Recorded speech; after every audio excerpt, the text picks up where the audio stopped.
நாளைக்கான வீடியோவில் என்ன நடக்குன்னு சொல்லிட்டு பார்க்கலாம். வீடியோக்குள்ளே போகிறதுக்கு முன்னாடி நம்ம சேனலில் லைக் அண்ட் சப்ஸ்கிரைப் பண்ணி சப்போர்ட் பண்ணுங்கள். வீடியோ வந்துட்டு நல்லா இன்ட்ரெஸ்டிங்காக ட்விஸ்ட்டாகவே போய்கிட்டு இருக்கு.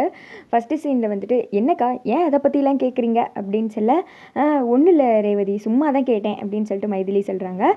சரி சரி வாங்கக்கா, நீங்கள் ஒருத்தங்களை பார்த்தீங்கன்னு சொன்னீங்களா, அவங்க அதுக்கடுத்து உங்கள் கண்ணில் பட்டாலும் படுவாங்க வாங்க அப்படின்னு சொல்லிட்டு முளைப்பாரியெல்லாம் இது பண்ணுறாங்களா அந்த இடத்துக்கு வந்துட்டு மைதிலியை கூப்பிட்டு போகிறாங்க. அப்போ வந்துட்டு கொஞ்ச நேரம் கழித்து மைதிலி சொல்கிறாங்க, எனக்கு ஒரு சின்ன வேலை இருக்குது, நான் அந்த பக்கம் போயிட்டு வந்துடுறேன் அப்படின்னு சொல்ல, சரிங்கக்கா நானும் கூட வரவா அப்படின்னு கேட்க, அதெல்லாம் வேணா ரேவதி, நான் மட்டும் போயிட்டு வந்துடுறேன் அப்படின்னு சொல்லிட்டு மைதிலி கிளம்பிடுறாங்க. அதுக்கடுத்து முளைப்பாரி தூக்குற ஃபங்க்ஷன்லாம் வந்துட்டு நடந்துட்டு இருக்கு. அதே வந்துட்டு அந்த ஃபங்க்ஷன் எல்லாம் முடிஞ்சிடுது. நைட்டு தான் காமிச்சிட்ருக்காங்க. சந்திராவும் சிவனாண்டி எல்லாரும் பிளான் போட்டுட்ருக்க மாதிரி காமிச்சிட்ருக்காங்க. இப்போ எதுக்கு வந்துட்டு சந்திரா தேவையில்லாமல் அந்த டிரைவரோட அம்மாவை தூக்க சொல்கிற அப்படின்னு சொல்ல, எல்லாம் காரணம் மாத்தாங்க. அவன் எத்தனை நாள் தான் எங்கள் அக்காவுக்கு இப்படியே டிமிக்கி கொடுத்துட்ருப்பான், கூடி சீக்கிரம் அவனை வீட்டை விட்டு வெளியில் அனுப்பிச்சி விட்டணும். வர வர அவனோட ஆட்டம் ஓவராக இருக்குங்க. அதுவும் இல்லாமல் என் அக்கா கறியும் அவளை ரொம்ப நம்ப ஆரம்பிச்சிட்டா. அதனால தான் சொல்கிறேன், கூடிய சீக்கிரம் அவனை வீட்டை விட்டு வெளியில் அனுப்பிச்சி விடணும்னா அவன் வாயிலேருந்தே உண்மையை வர வைக்கணும். அதனால தான் உங்கள் அம்மாவை தூக்க சொல்கிறேன் அப்படின்னு சொல்ல, சரி சரி அவனோட அட்ரஸை கண்டுபிடிக்கிறதெல்லாம் ஒன்றும் பெரிய விஷயம் கிடையாது அப்படின்னு சொல்லிட்டு 2 பேரை ஏற்பாடு பண்ணி அபிராமி அவங்க வீடு இருக்குல்ல அங்கே தான் வந்துட்டு அமுச்சு விடுறாங்க. அவங்க போய் 2 பேரும் அங்கே வந்துட்டு சுற்றி முற்றி பார்க்குறாங்க. பார்த்தா யாருமே இருக்கிற மாதிரி தெரியல.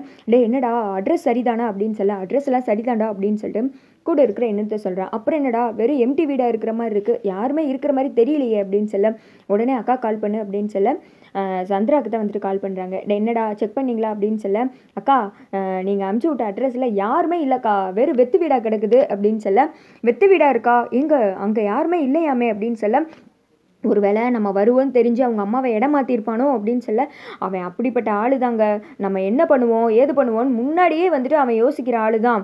ஏதாவது ஒரு ட்ரிக் பண்ணி நம்மளையே ஏமாத்துற வந்தானே, அவன் விடக்கூடாதுங்க அவனை, எப்படியாவது அவங்க அம்மாவை பிடிச்சே தீரணும் அப்படின்னு சொல்ல, இப்போ என்ன சந்திரா பண்ணுறது, அவங்க அம்மா தான் எங்கே இருக்காங்கன்னு தெரியலையே அப்படின்னு சொல்ல, இங்கிட்டு வந்துட்டு அவங்க சித்தப்பாவை இருக்கார்ல, அவர் வேற சும்மா இருக்காம, மவளே நீ என்ன வேணா பண்ணு, உனக்கு சப்போர்ட்டாக நாங்கள் இருக்கோம், வேற ஏதாவது ஐடியா இருந்தால் சொல்லு, அவனை தூக்குறதுக்கு பேசாமல் சோழியை முடிச்சிருவோம் அப்படின்னு சொல்ல, இங்கே பாருங்க அவன் ஒன்றும் அப்பேற்பட்ட ஆள்லாம் கிடையாது, அதனால நீங்கள் கொஞ்சம் சும்மா இருங்க மாமா, அவனை வந்துட்டு தொடுறது அவ்வளோ ஒன்றும் ஈஸி கிடையாது, அவன் என்னனாலும் செஞ்சு எப்படியாவது தப்பிக்கிற ஆள், இப்போ அப்படி இல்லாட்டி எத்தனை பேரை எங்கள் அக்காவை போடுறதுக்கு அமுச்சு விட்டீங்க, ஆனால் அவங்க எல்லாத்தையும் அடித்து தெறிக்க விட்டவன் தானே இவன், அவனை அவ்வளோ சீக்கிரம்லாம் அசால்ட்டாக ஒன்றும் பண்ணிட முடியாது, அவனை பார்த்து தாங்க பொறுமையாக பண்ணணும் அப்படின்னு சொல்ல, இப்போ என்ன தான் பண்ணுறது, அம்மாவும் இப்போ எங்கே இருக்காங்கன்னு தெரியலையே அப்படின்னு சொல்ல, உடனே வந்துட்டு சந்திரா சொல்கிறாங்க, இதுக்கு என்கிட்ட ஒரு வழி இருக்குங்க, நான் சொல்கிற ஆளை தூக்குங்க, அவனை தூக்குனா தன்னால் அவங்க அம்மா காலில் வந்து விழுவாங்க அப்படின்னு சொல்ல, அது யாரு மவளே அப்படின்னு சொல்லிட்டு அவங்க சித்தப்பா கேட்க, சந்திரா வந்துட்டு ஒரு பெரிய பிளானே சொல்கிறாங்க, ஒருவேளை அது நம்ம பாவம் சின்ன ராஜாவாக இருப்பாரோ,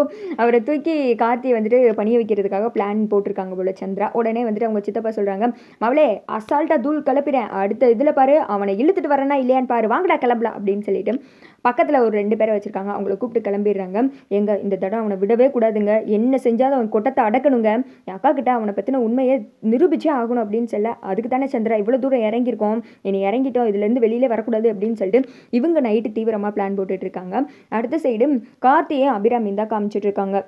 என்னப்பா இது, நம்ம வீடே அவ்வளோ பெருசாக இருக்கும்போது என்ன எதுக்கு நீ வெளியில் வந்து தங்க சொன்ன, அதுவும் வேறு வீட்டில் அப்படின்னு சொல்ல, இல்லைம்மா அந்த சந்திரா சிவனாண்டி அவங்களால உங்களுக்கு வந்துட்டு எந்த ஆபத்தும் வந்துடக்கூடாது, அதனால தான் வேறு இடத்துல வந்து தங்க சொன்னேன் அப்படின்னு சொல்ல, அப்படியாப்பா அவங்க அவ்வளோ தூரம் மோசமானவங்களா அப்படின்னு சொல்ல, ஆமாம்மா என்ன பழி வாங்குறதுக்காக அவங்க என்ன வேணால் செய்வாங்க, அது இல்லாமல் கூட இருந்துட்டு அக்காவே பழிவாங்க நினைக்கிறவங்க தானே, என்ன வந்துட்டு பணிய வைக்கிறதுக்கு கண்டிப்பாக உங்களை தான் டார்கெட் பண்ணுவாங்க, அதனால தான் உங்களை சேஃபாக வேறு ஒரு இடத்துல இருக்க வச்சேன் அப்படின்னு சொல்ல, பரவாயில்லப்பா நீ எப்போ சொல்கிறியோ அப்போ வந்துட்டு நம்ம வீட்டுக்கு போகிறேன், இப்போதைக்கு நான் இங்கே இருக்கேன் அப்படின்னு சொல்ல, அங்கே எல்லாரையும் நல்லா பார்த்துக்கோப்பா, பொறுப்பாக என் மருமகளை பார்த்துக்கோ அப்படின்னு சொல்லிட்டு இவங்க 2 சந்தோஷமாக பேசிகிட்டு இருக்காங்க. அதோட பார்த்தீங்கன்னா இந்த வீடியோ வந்துட்டு முடிஞ்சிடுது.